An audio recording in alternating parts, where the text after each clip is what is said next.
फडणवीस साहेब, माझ्या एखादी पोराला जर काठी लागली ना,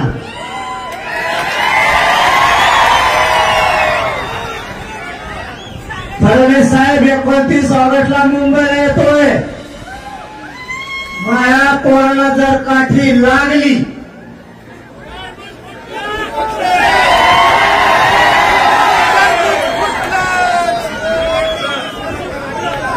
तर जे परिणाम ते तुम्ही महाराष्ट्रातल्या मराठ्यांना सांगतो,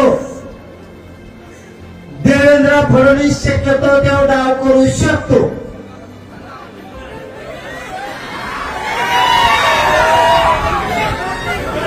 मग महाराष्ट्रातल्या मराठ्याला सांगतो,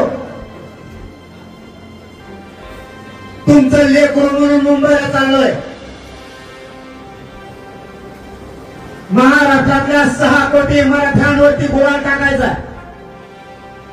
आता मी माघारी येणार नाहीये. आपल्याला कोणी आडमट समजू नये म्हणून आपण त्याला 2 वर्षाचा वेळ दिला, थोडा वेळ नाहीये. माझ्यात आणि माझ्या मराठा समाजात आता संयम राहिला नाही. आम्ही आरक्षण घेणार तेव्हाच मागे फिरणार आणि ते पण ओबीसीतूनच, इकडून तिकडून नाही.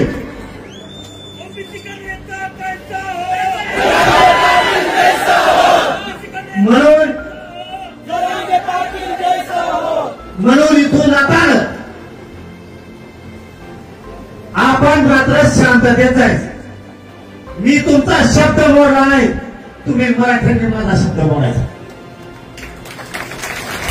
शांततेत मुंबईत आंदोलन होणार,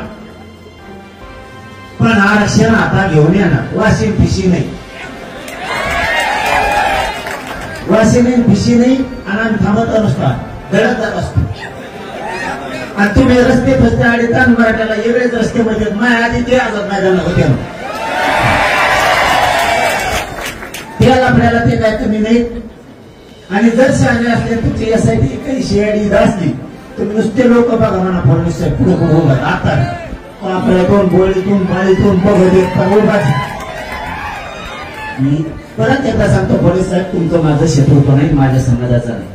मराठ्यांच्या नादी लागू नका बरं, तुम्हाला सांगतो. तुम्ही आमचा हक्काच आहे ते द्या, नादी लागू नका.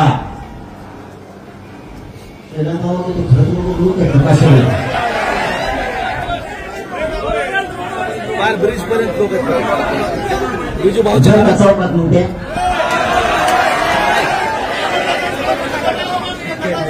बिजू भाऊच्या घराच्या पुढे आवाज डबल हिटलं झाल्या 2 सभा बिजू भाऊच्या घराच्या पुढे. मी बरोबर करतो. रोडवर जेवढे बांधवायच्या बांधवांना तुम्हाला आवाज येतोय का? मी तिकडे येतो फळ्यावर, पैसे घेऊ नका तुम्ही. पासा जायला नाही का? पर्याय नाही दुसरा. आता सगळं हवे रोड लोक म्हणलं 3 किलोमीटर आणि काय सगळं. अरे बरं, तुम्ही म्हणता तिकडे या, तिकडे आले 3 किलोमीटर खरं दिसलं होय मी तुम्हाला. मग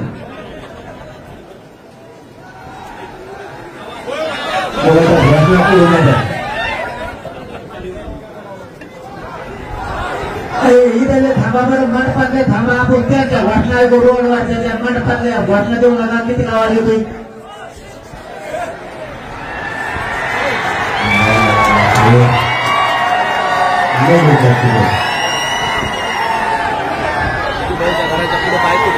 आता इकडे जर रोडवर गेलं तर चॅनलवाल्यांना दिसणार नाही. आता काय करायचं?